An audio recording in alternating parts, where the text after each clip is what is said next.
everybody, and welcome back to the Legal Weekly Wine, where we discuss the week's hottest legal topics. We are on a roll. We just finished up with the presidential debates between Trump and Biden. We have released our video already on that. So if you want to hear our hot take on the hot debates, check that out. We are now breaking the Supreme Court decisions from this last week in June, the last full week of June 2024, into two videos. So this video will concentrate on three cases. We are going to talk about the Fischer case. This is one of the most anticipated decisions of the year, dealing with the Sarbanes-Oxley Act. What is that, you say?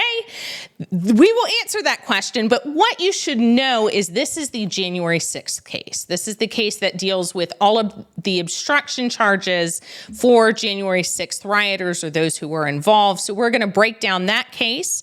We will also break down the case of City of Grants Pass, Oregon. This is the homeless encampments case. That's worth a mention today. And the third one that we are going to discuss is the Loper-Bright case. That is what we call the Chevron decision. Chevron is one of the most historic Supreme Court decisions in the past number of decades. And the question is, the new decision for Loper-Bright, how does that impact the Chevron decision? Does it overturn it? Does it limit it? And what happens next? These are our hot topics of this episode. On the next episode that we're doing this week, because we can't get them all in one episode, we will be discussing the Purdue Pharma case regarding the opioid crisis. We will be discussing the Idaho abortion case, that's Moyle. So emergency abortions in Idaho, as well as the Murphy case dealing with social media and the government's impact and influence over social media. So that's how we're going to break this down. I'm Virginia Tarani. I am the attorney for Tarani Law, LLC, based in Maryland, D.C., and Virginia, because you never need a lawyer. How you do. I am also the CEO of The Law Unscripted, which is hosting this program. So The Law Unscripted hosts the Law Unscripted podcast and the Legal Weekly Wine, as well as it provides law students with bar examination procedures and materials, including outlines, hypotheticals, lectures, and review material. You can also do that for your normal law school classes, where we touch on the top 8 core subjects of law school. So don't forget to go to thelawunscripted.com for these free resources, as well as for our bar preparation review materials. I am joined today by Chelsea Rogers, who is my colleague at both Tarani Law as one of our attorneys, as well as one of our hosts and continuing contributors to The Law Unscripted. Welcome, Chelsea. Thank you. I'm glad to be here. We have a lot to talk about this week. We do. And, it's funny because you're also having some PTSD this summer. Last summer, you took the bar exam yourself. That's when and now I'm back to briefing cases again. I'm having a little bit of this is the Twilight Zone. It is. And then we're also preparing some more videos about the bar examination that we're going to be putting out, which we just have produced what to do the month before the bar exam, what to do the week of the bar exam. So you've been having a lot of flashbacks, but I hope that your experience and ours can help other law students as they navigate law school and the bar examination. So thank you for being part of that. Absolutely. And for those taking it, hey, it gets better. I look a lot more alive this summer than I did last. I was looking at some of the pictures and videos from last summer. I was like, who is that person? It was a rough time, but you got through it. You succeeded. You passed the bar exam, thanks to The Law Unscripted, I'd like to think. But you did well, and you are a fantastic attorney and litigator. I'm really pleased to have you on my team. Okay, so our other host, our third co-host, is also a part of The Law Unscripted and the Legal Weekly Wine. He's our contributor and host, who is Dr. John Weil, the Dean of the Honors College of Middle Tennessee State University, my alma mater. He is an expert in the Constitution, the amending process, election laws, election rules, election process, the founding of the country. I could go on. This is a whole nother episode, but he's... But also... Yes. I have PTSD from watching the debate on Thursday night. I think the country has PTSD, and particularly the Democratic Party right now. I agree. Really, what an interesting conversation we had on that is up now that everyone can take a look at. But I agree. I think it's worth mentioning that again. Is it was a rough watch. And since we recorded, it's very interesting. New York Times has come out asking or saying that the convention ought to be opened. And I think I may have said something wrong. I heard on one of the news programs today that Biden has selected the delegates who voted for him. In other words, you would vote for delegates that were pledged to him. But as if I understood, they're not legally obligated to vote for Biden on the first ballot, which is what I thought they were doing. I still think there's no way that you're going to replace Biden unless Biden replaces Biden.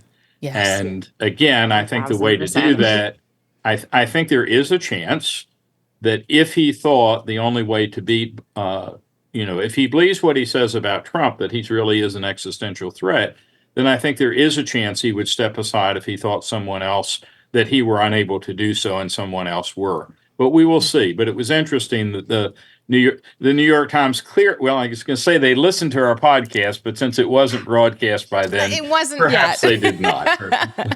I wish, but I hope you all take a look at it and pass it along. I think we have a very probably more lively discussion than the debates actually were.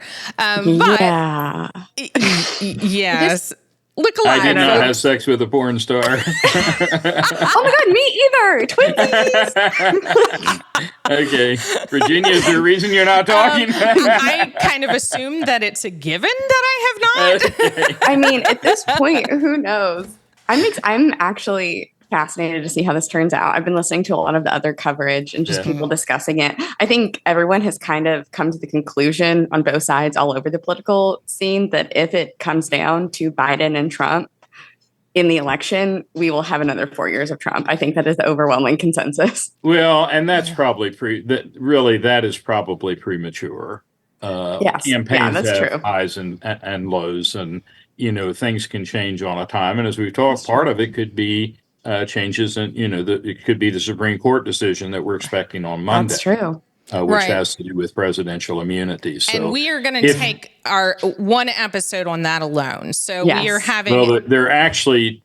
There'll be another case or two probably on Monday that also dealing with social media, but that will be the key case. Yes. Yeah. So we're going to do this one with 3 cases, a second one with another 3, and then we're going to have at least one more, if not 2 more, broken down this week to cover the privileged immunity, presidential immunity issue, as well as any other social media cases coming out. But this it is too hot a week to limit this to one of our episodes. So check out, if you're interested in our takes on all of these topics or specific topics, check out our other videos that are coming out throughout the week. We hate to leave anybody floundering or without an explanation on the case. So let's do that. But before we do, we got so engaged in the debate issue that we forgot to mention what we were drinking.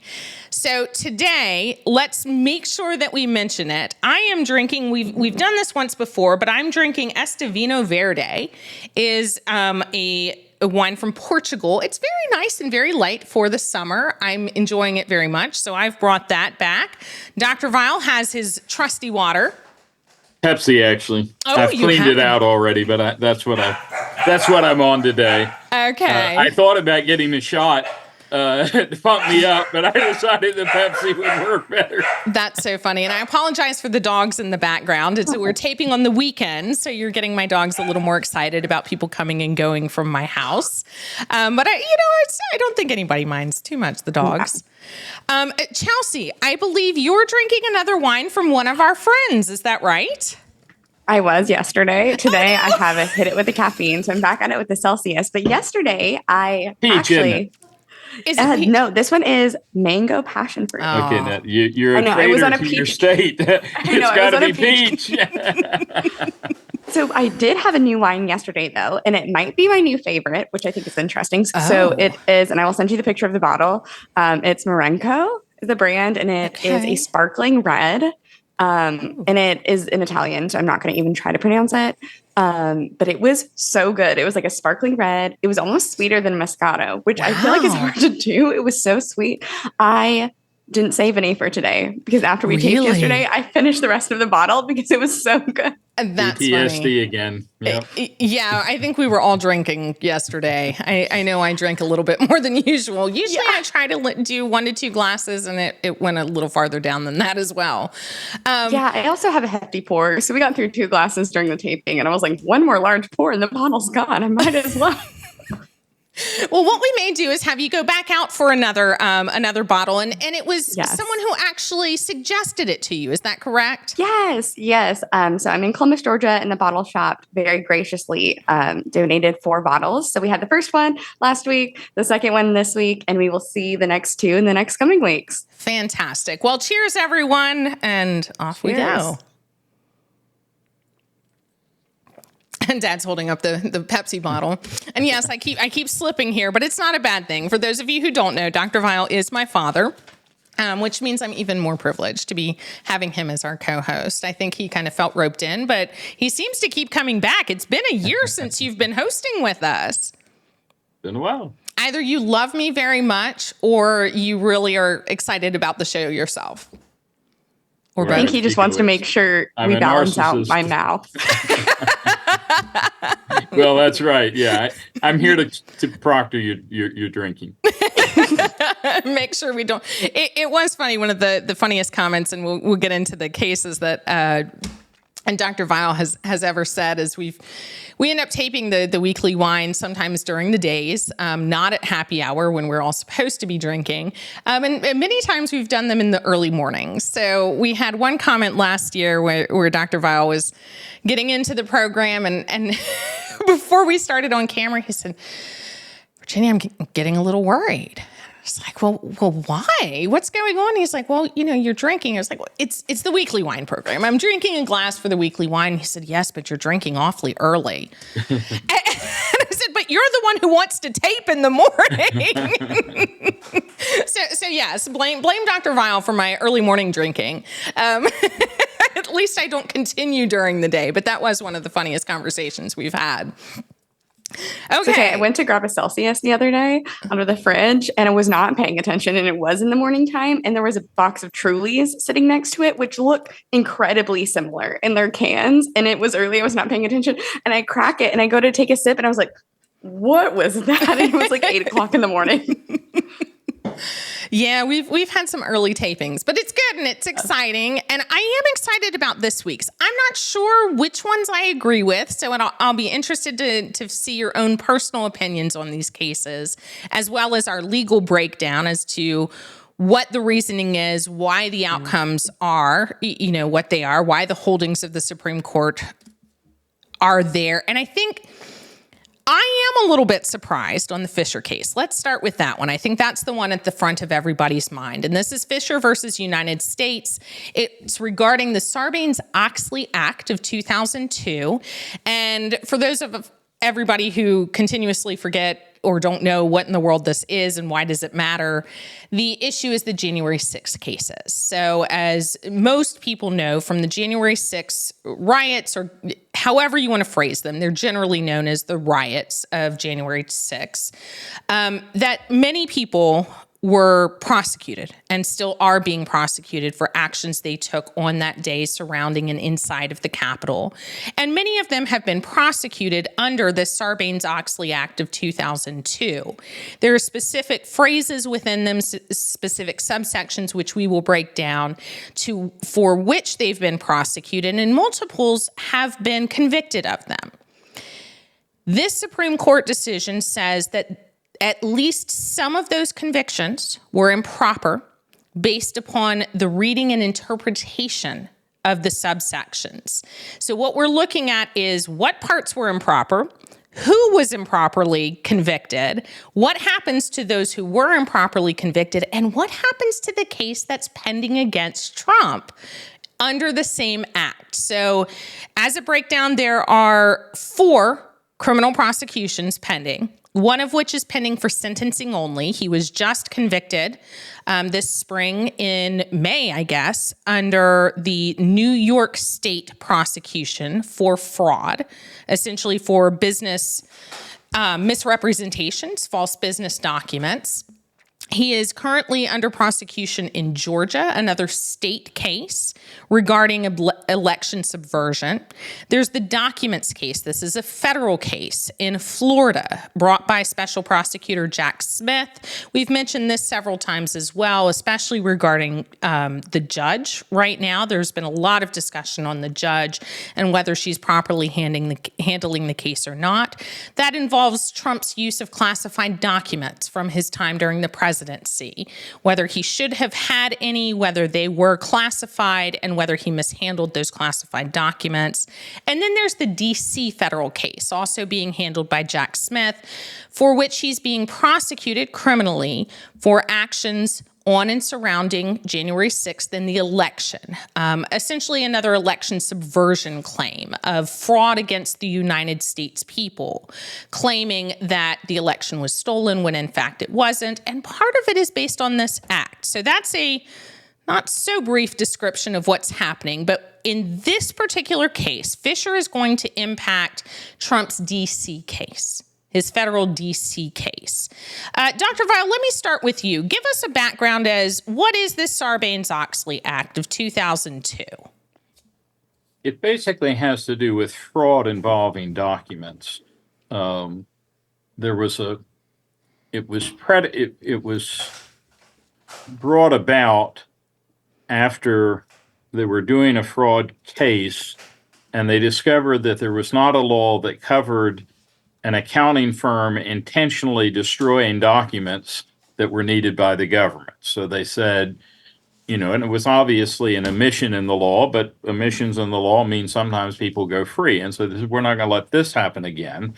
And so essentially they adopted a law that says anybody who alters, destroys, mutilates, conceals a document, or attempts to do so with the intent to impair the object's integrity or availability. And then there's also if you obstruct, influence, impede any official proceeding. And so the question is now to back up a little. Well, the question is, how do you interpret that? Correct. And the primary focus, and the Supreme Court basically says this is a case to go back to a distinction. This is a case primarily of statutory interpretation. It's not constitution. You're not interpreting what the Constitution, the impeachment clause, for example, would say. You're interpreting what does this law mean? And Chief Justice Roberts says, essentially, you have to interpret the law by the words that surround it. And these words about destroying and altering documents don't seem a whole lot like storming the Capitol. And so he gives a narrow reading, and three of the judges dissenting, including, if I remember, Justice Barrett, I believe it is, maybe Jackson. Yeah, Justice Barrett says, don't be so sure. This law was already adopted to fill in gaps where some had been found before. Maybe this law is intended to do the same thing. Now, what's tricky about this is and we have to be very careful because there are hundreds of people that have been indicted in D.C. Not all of them have been indicted under this law. Correct. And most, including Fischer, who have been convicted under this law, which is a felony, which makes it more serious than some others, but most of them have also been indicted and convicted for other things. So Fischer, as I understand it, I believe he's an ex-cop himself, but he's one of the, I believe, and I don't want to get libeled here, but I believe— We're all trying to rely on our trusty— Right. 6 of these counts allege that Fischer forcibly assaulted a federal officer, entered and remained in a restricted building, engaged in disorderly and disruptive conduct, among other things. Count 3 charge him with violating this provision that we just talked about. So even if this has been dismissed, essentially, as I understand it, he's still liable for these others. Dismissed being that particular charge. In other words, that charge will no longer stand for him. And I believe that I've read that there is literally only one person who has been convicted so far who has been convicted solely on the basis of this particular charge. So for most of them, it'll be a lesser charge. Maybe, maybe there'll be misdemeanors instead of felonies, or you'll have 2 convictions instead of 3. So it's consequential. But here's the key. When it comes to the President of the United States, what he did arguably does come close to obstructing an official proceeding, in part by filing false claims. In other words, we talked about destroying, mutilating, concealing documents. You're filing a false claim.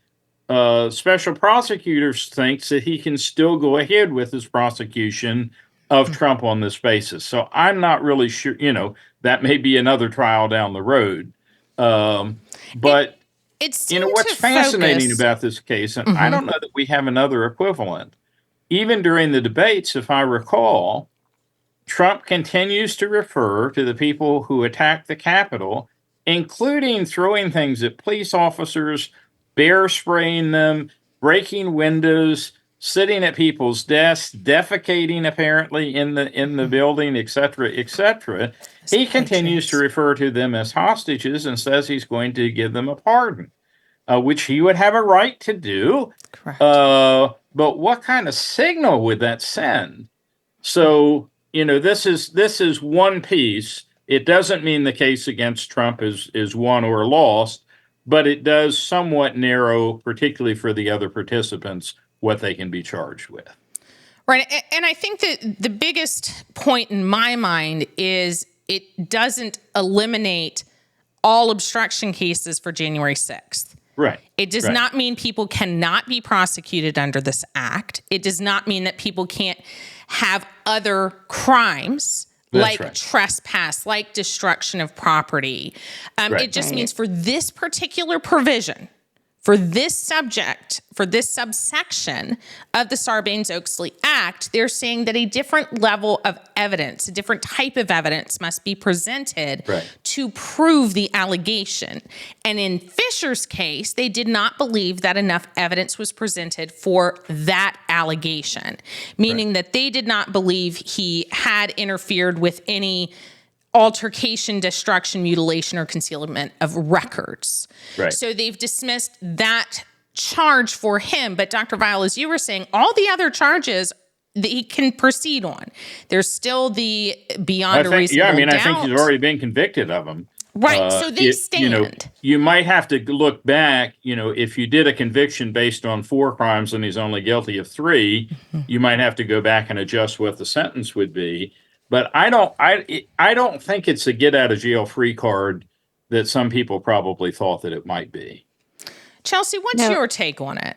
Yeah, I was going to say, to me, this is like the epitome of what so many cases are, or like, here's a very technical reading on a very technical provision that unless you're like into this stuff, you wouldn't know. You'd be like, oh my God, they said that this guy can't be prosecuted for what he did on January 6th. But I think the reality is like, this seems like a very straightforward decision to me, just about the like plain reading of the text and how it's interpreted, which is, not as exciting as a lot of things are. But this is all of law school was like, here's what this one word in this one law means in this particular case versus like a really overarching meaning to anything else.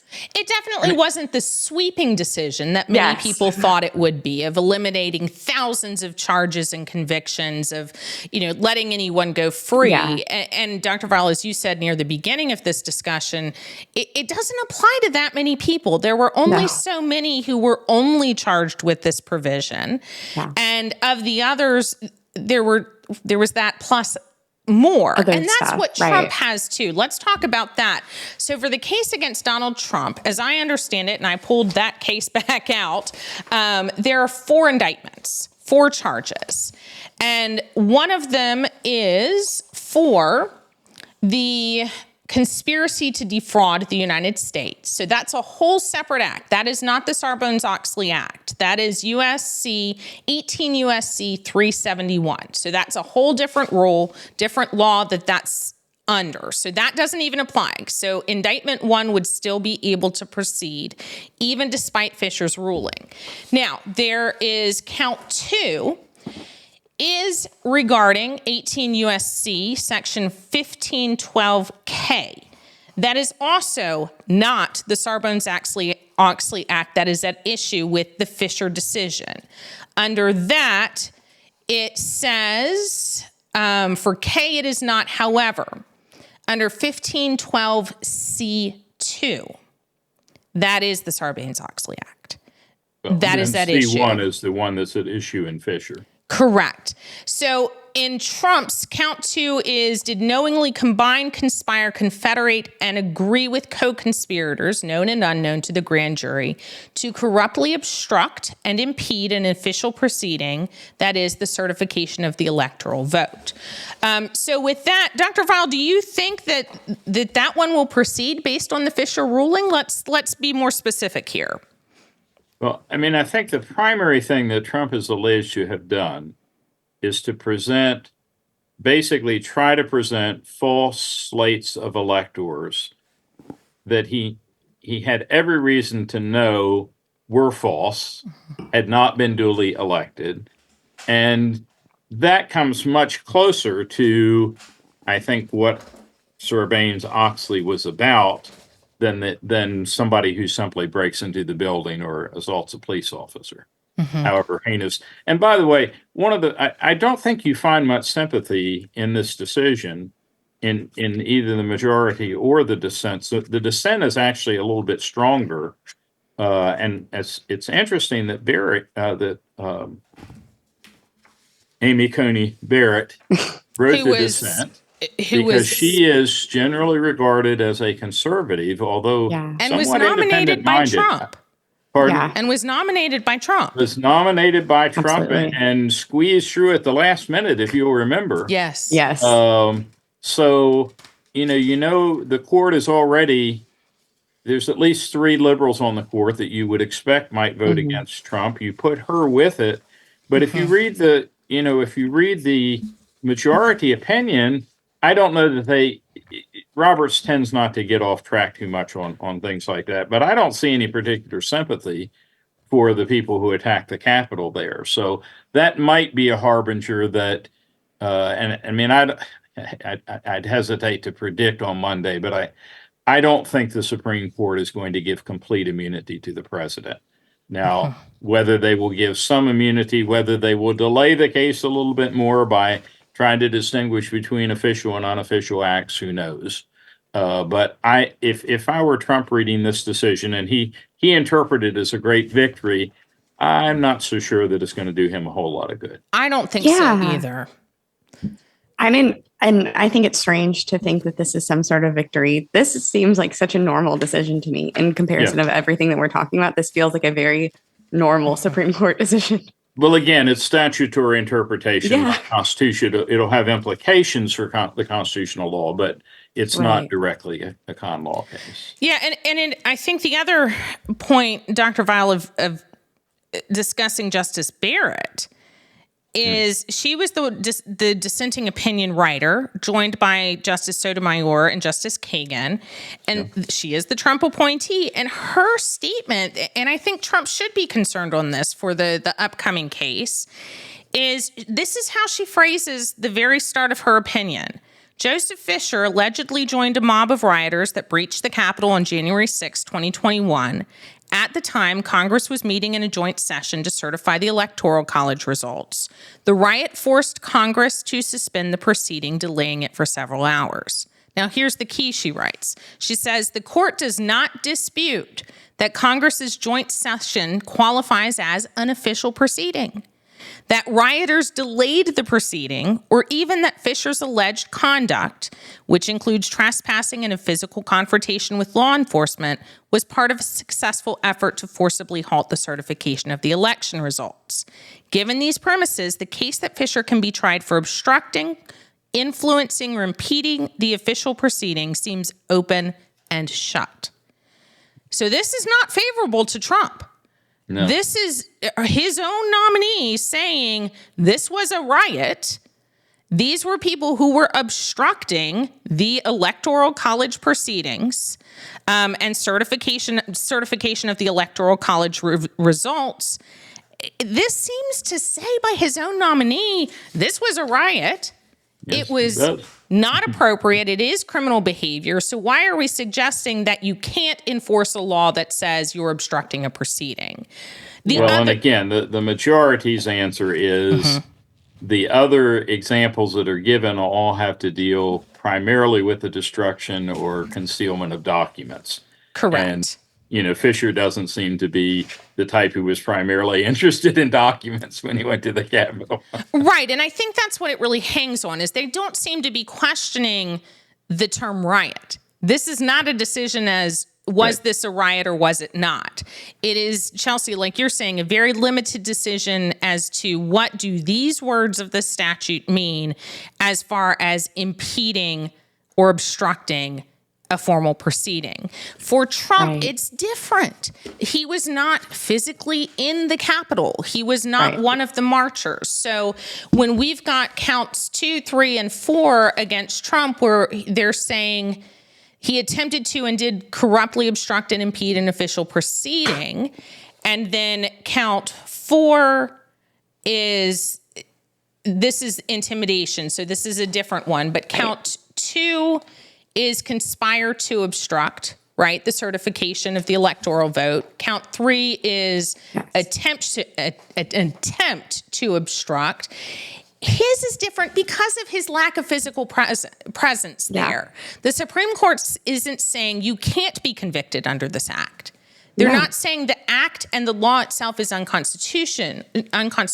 What they're saying is it just doesn't apply here. It doesn't apply here, and there's different evidence that must be presented to prove it. Right. And by the way, there's a little bit of a First Amendment issue here. The courts, it's sort of subtle, but the court is afraid that the majority is afraid that if they interpret it too broadly, anyone, you demonstrate outside the Capitol and somebody says, well, you're trying to obstruct the proceeding, whereas you would just simply be exercising your First Amendment rights. So there's an element of this that I think is very wise. And again, I'm not sure how I would have just, I'm the one, usually when I read these, Roberts has it right. And then you read the dissent and say, well, that's a good dissent too. So, few cases reach the Supreme Court because they're easy. Right. I agree. I feel like this is one, usually I have lots of strong opinions about these cases, but this one, and it feels good to say like, wow, this seems like such a normal decision of like, what does this term in a statute mean? And I'm like, I don't think they're necessarily wrong with how here's how it's been used. Here's sort of what this generally means. I don't know. This seems like it's such a normal decision. And by the way, if people are interested, and I can't even, I'm not sure I can find them now and I can't pronounce them, but there are 2 doctrines of interpretation. Do I even dare? Nocitur associus and ejudum generis, 2 principles of interpretation, which only someone who had studied 4 or 5 years of Latin would understand. So if we have any high schoolers who are wondering about the value of that language, it is not dead. It lives on in Supreme Court decisions. Nice. Latin lives today, as my Latin teacher used to tell us. That's funny.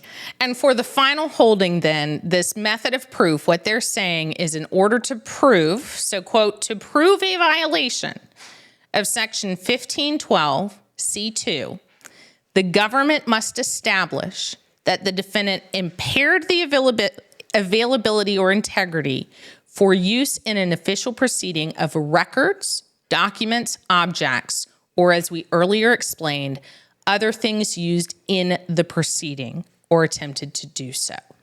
In my mind, with this holding, Trump is much more closely aligned with the actual prosecution because by presenting false electors, they're the ones who would cast their ballots, which would be an official document in an official proceeding. So I think he's much more aligned with this possibility of proof. They're not saying he's guilty. They don't even address Trump. But by explaining what the government must prove to find him guilty of it, they haven't eliminated this charge for Trump. They've just given specific parameters and boundaries of what must be proven that Trump did, conspired to do, attempted to do that would violate this law. All right. So with that, I think that was the big one that everybody's been waiting on. But let's hit a smaller one that everyone is also interested in, which doesn't require as much explanation, but is interesting. So let's talk about the homeless encampments. This is City of Grants Pass, Oregon versus Johnson. And we've got a 6-3 opinion written by Justice Gorsuch. And it's to me, it's weird. I don't like the premise of this case, but I think we can do it fairly quickly and take care of it. I think it's somewhat a First Amendment case. They're relying on the Eighth Amendment, and there's a little bit of others thrown in. Chelsea, what have you heard about this case? I'm trying to pull up my notes now, so give me just a second because Fair enough.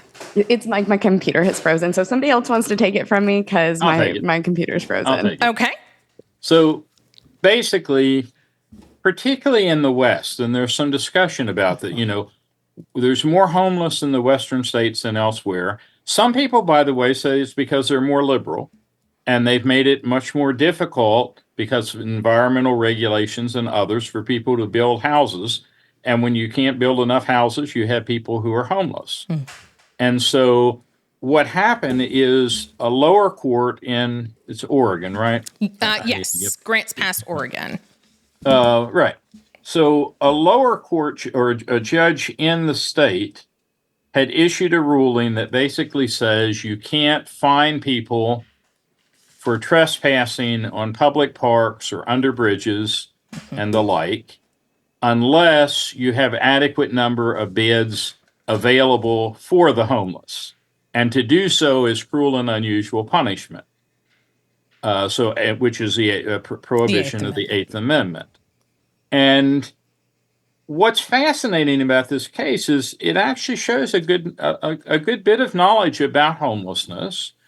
I assume somebody's homeless, they probably don't want to be. And they probably don't, but maybe some of them apparently prefer to be homeless to being in a shelter. And particularly if the shelter prohibits, as many of them do, smoking or cuts off access to drugs, which they might be used to, or requires attendance at religious, trying to reform them. Which is a First Amendment issue, with separations, freedom of religion, et cetera. Yeah. I mean, if it's a religious organization, they have the right to say, if you want 3 meals here and shelter, then you come to this service every night, or you listen to testimonies or whatever. But some homeless people, apparently they gain some advantage of being together, but there are also some bad disadvantages. And you see particularly I can't remember if it's LA or if it's San Francisco, but one of these cities you can literally see children walking to class, in the road to avoid the sidewalk where there is tent after tent after tent of homeless people. Many of them, God bless them, and they can't help it necessarily, but many of them with mental problems, some of whom may be on drugs. And this poses a physical hazard. It poses health and safety issues. They may not have toilets and the like. And so the question is, can you, if you have laws prohibiting homelessness or prohibiting encampments, right? Like camping with sleeping bags on public lands, it seems unfair. You're going to fine somebody because they don't have a house. But if there are such laws, it does make it a little bit easier to persuade people, why don't you come to this homeless shelter or whatever? And essentially what the court majority says is these are really complicated questions. Nobody's figured out the answer to homelessness. And the people who know the least are probably Supreme Court justices who make close to $300,000 a year and probably are generally sheltered from dealing with homeless people at all. So essentially, I mean, I think this argument is basically right. The cruel and unusual punishment deals with criminal statutes. Yeah. And yes, you could end up with up to 30 days in jail here, but it sounds like the law is not being used for the purpose of incarcerating people. It's being used to get rid of these encampments that are posing public health problems. Right. Public And health and I safety. think, I think the court's basically saying we don't know what to do, but we don't have the expertise. In fact, at one point they say we're confident that the legislators have far closer knowledge of this issue than we do, and we're going to stay out of it. And the Eighth Amendment is used to deal with really, 30 days, that sounds like a criminal prosecution, but compared to what we usually deal with in criminal law, it's not. It's a case of deference here. Yeah. Yeah, I think for me it was weird when I first saw it. I was like, "What does the Eighth Amendment have to do with encampments?" Yeah. My thought Creative was lawyering right there. Right. That is a creative argument. I agree. Of cruel and unusual punishment, it seemed like it was more of an argument of we shouldn't be placing people in homeless encampments, that would be the cruel and unusual punishment. Right. But it was the opposite, that it's cruel and unusual punishment to get rid of the homeless encampments and criminalize the poverty and existence homelessness. Yeah. Right. One of the fascinating things about what the majority said was they claim that in many places, a majority of the crimes that are committed by homeless people against homeless people. Yes. And that it's really you're sort of saving people from themselves. And again, these are often areas where drug dealers congregate, because a lot of people, in that they're in that situation because they are addicted. And again, I don't know the answer to homelessness, and I think it's sort of nice to see the court humble enough to say we don't know the issue either, but we don't think the issue is to take an amendment that has to deal with flogging and drawing and quartering it and applying it to a law dealing with camping on public property. And so what the ultimate holding is that it's a generally applicable law. It's not cruel and unusual to have a generally applicable law that prohibits homeless encampments and tent cities. And let's be clear. Now, there is not another exactly what the law application. Yeah. This could apply. I don't know that the court, I can't remember if they mentioned this or not, but you have people camping on, or you did a month or so ago, on college campuses in protests. Yeah. And if you have a law against camping on public property and public parks, then it's going to apply to college students just as it would to somebody else. So it does have some wider implications. Yeah, absolutely. There was one other piece of that I wanted. It happens with my mind, but in reading this decision and in thinking about what you two are saying regarding the drug situation and the homelessness and the danger of drug dealing in these types of places, use of drugs. Did you two watch The Wire?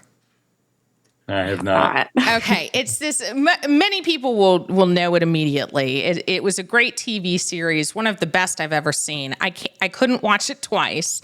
I really can only do it once, but it was based in Baltimore, near where I live. I've heard of it. Yes, it's absolutely fabulous. I know they had at least 5 seasons, and they went through, each season had a different issue. There was the docks was the first season. There's education in one season. And the season I'm reflecting on, I think it was number 3, but I'd have to go back. My husband would know, of course, where they're dealing with homelessness and drug dealing. And they set up, I wish I remembered what it was called. They set up a little city. They decided to take this radical action of creating this piece of the city sectioned off for drug dealing.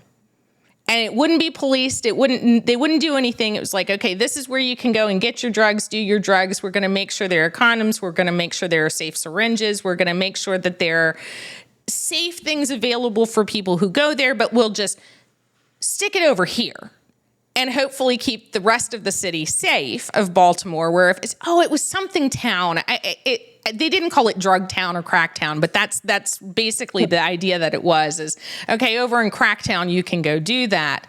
So it's reminding me of this, of how do do the cities try to deal with the homelessness and the drug crimes? And this is a wider issue. I mean, there are some cities whose approach to drugs is try to give clean syringes. Yes. Try to keep people safe. We'll even give you housing as long as you don't bother other people. And that was the idea, the premise of the wire. Like harm reduction instead of elimination, right? Yeah. Anyway, you two know that I like to compare to movies and shows out there, so that's my slight tangent. I finally watched Runaway Jury last night. Did you finally? I did. Oh my God, it was so good. It was such a good movie. Oh, I'm so glad you liked it. And Dr. Vile watched it a couple months ago, so it's one of my favorites. It's been on my list, and I kind of ran out of my other things. So I was, clicking through last night, and I was like, oh, I've been meaning to watch this. I was riveted. It was so good. Right. And it's fairly good with everything we've been watching this past spring in real life play out in our courts. Truly incredible movie. When you said that, it reminded me of your other legal recommendations for media consumption, and I watched it last night and it was incredible. Oh, I'm very glad. So yes, if you all haven't caught up with it, do catch The Runaway Jury. Oh, it was so good. It's so good. I showed it to my in-laws a gazillion recently. Years late to this movie, but it was so good. It was Gene Hackman. Paul Rudd.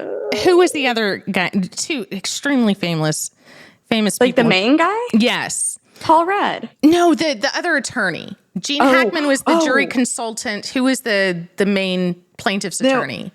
Oh, I know who you're talking about. I can't think of his name. Hold on. I will look.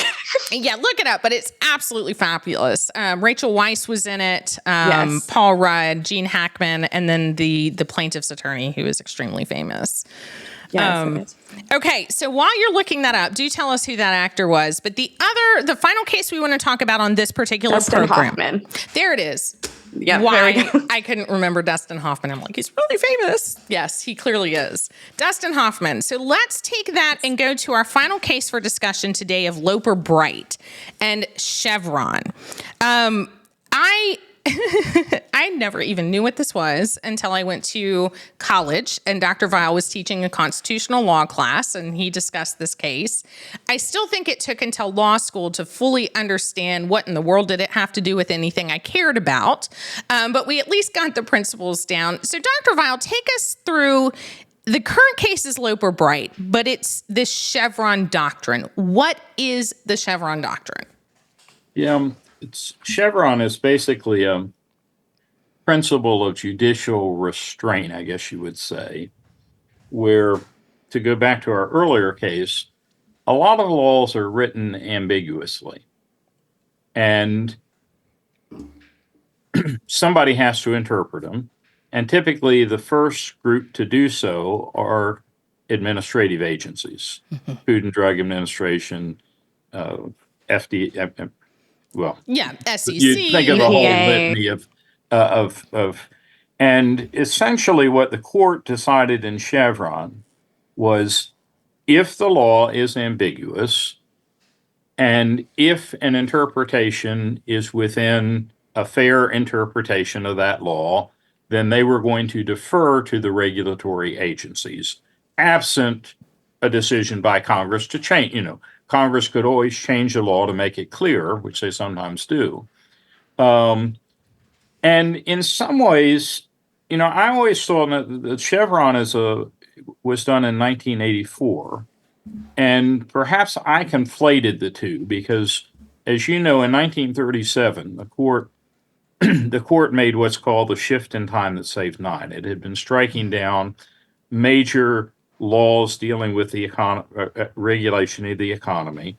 And in 1937, the court essentially said, we're going to defer to congressional control over economic matters for the most part, but we're still going to pay attention. The famous Caroline Products footnote number 4, we're still going to pay attention to the rights of minorities, cases where the political processes are blocked, and specific provisions within the Bill of Rights and the 14th Amendment.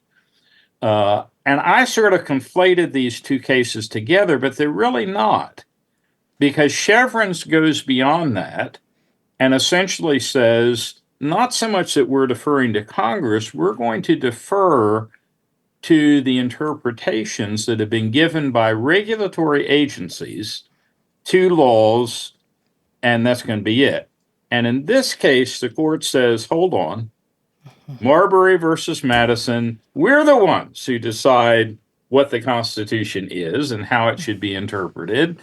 And this goes along now. This is a decision that conservatives have long been wanted, and it probably means that it's going to be harder for environmental regulations and others. But maybe it'll force Congress to start legislating to make laws. Something right, to actually make the laws and take some responsibility for it rather than taking it to agencies. Now, in this case, by the way, I have to tell you, if I had been arguing, case, not Chevron. Okay, in this Loper Bright Enterprises versus Raimondo, Secretary of Commerce, I would have urged strongly that you not appeal this case, because I think the facts, in my judgment, really favor what the Supreme Court did, because the facts are you have a regulation of fishing boats in which the regulatory agency says, here are the rules. We're going to put somebody on your boat to see that you're enforcing the rules, and we're going to charge you $710 a day for the even privilege. If you have a trip for 15 days. And some of these people say this is 20% of the fish that we're going to get in a good round. It's not just a minor administrative detail. And I just think it's a horrible set of I don't think it's reasonable to assume that without specifically saying so, that this is what Congress meant when it adopted this regulation. And so often the fact pattern, but you do need to know conservatives have long been railing against this. And again, it's partly because conservatives tend, they tend to be more in favor of the free market, which I myself am, but sometimes at the expense of the environment or, genuine public health concerns. So I will say the solution to Chevron is, if you want regulation from Congress, Congress makes the regulation and they make it clear exactly what the standards are. So don't leave it to a federal agency to interpret. You're not necessarily backtracking on the switch of time that saves 9. You're simply saying if Congress wants to regulate, Congress needs to be more specific. Don't just pass it down to the underlings and let them decide. You take responsibility. And so, and what should happen here is if somebody is treated, I think, this unfairly, they ought to be able to go to Congress and say, I can't believe you passed this law. And Congress says, well, I didn't think it was going to be interpreted that way. They're not going to be able to get off the hook as easily.